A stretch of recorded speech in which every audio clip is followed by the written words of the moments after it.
Hello नमस्कार।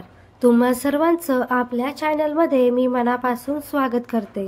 आज आपण बघणार आहोत श्रीकृष्ण जन्माष्टमी कधी आहे, कोणत्या तारखेला आहे, कोणत्या वारी आहे, श्रीकृष्ण जन्माष्टमीची पूजा कशी करायची, या सर्व प्रश्नांची उत्तरे तुम्हाला आजच्या व्हिडिओमध्ये मिळणार आहे। गोकुळाष्टमी म्हणजे श्रावण महिन्याच्या कृष्ण पक्षातील अष्टमी तिथी। यावर्षी 15 ऑगस्ट 2025 रोजी आहे। हा दिवस भगवान श्रीकृष्णाचा जन्मदिवस म्हणून साजरा केला जातो।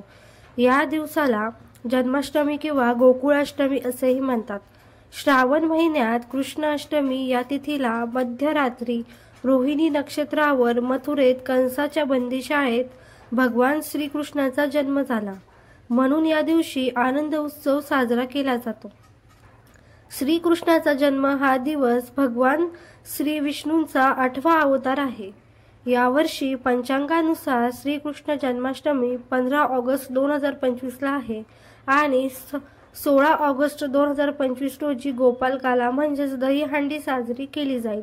जन्माष्टमीला भगवान श्रीकृष्णाच्या बालरूपाचे पूजन करतात। श्रीकृष्ण जन्माष्टमी नंतरचा दिवस दहीहंडी दिवस म्हणून साजरा केला जातो। श्रीकृष्ण जन्माष्टमीच्या दिवशी पूजा कशी करावी, कधी करावी? बाळ श्रीकृष्णाला दूध, दही, तूप, साखर आणि मधाचे मिश्रण म्हणजेच पंचामृत, भगवान श्रीकृष्णाचा पंचामृताने अभिषेक करावा। त्यानंतर गंगाजलाने अभिषेक करावा, स्वच्छ कपड्याने पुसावे। नंतर परमेश्वराला पिवळे चंदन अर्पण करून वस्त्र परिधान करावे। त्याचप्रमाणे मोरपीस असलेला मुकुट परिधान करावा। अलंकार घालून श्रीकृष्णाला सजवावे आणि मोरपीस ठेवावा। दीप, धूप, अगरबत्ती ओवाळावे। फुले, गंध आणि तुळशीपत्र अर्पण करावेत।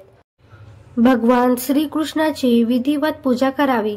या दिवशी विष्णू अवतार असलेले भगवान श्रीकृष्णाची पूजा केल्याने घरात सुख शांती येते, आपल्या मनोकामना पूर्ण होतात।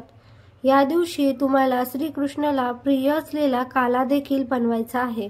तुम्हाला शक्य असल्यास प्रसादासाठी नारायण शिरा करा आणि त्या शिऱ्यावर तुळशीपत्र ठेवायला विसरू नका, कारण तुळशीपत्राशिवाय कुठलाही प्रसाद हा अपूर्णच आहे।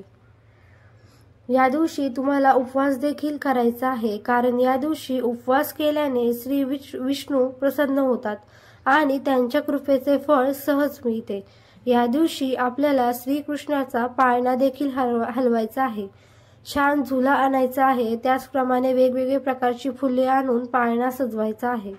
शक्य असल्यास आपल्याला घरात थोडंफार डेकोरेशन देखील करायचं आहे।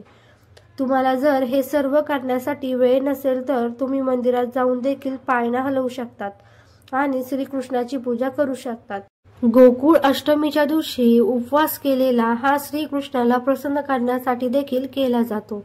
काही लोक हा उपवास दूध किंवा पाणी पिऊन पूर्ण करतात आणि दिवसभर उपाशी राहतात, पण असं करणं योग्य नाही।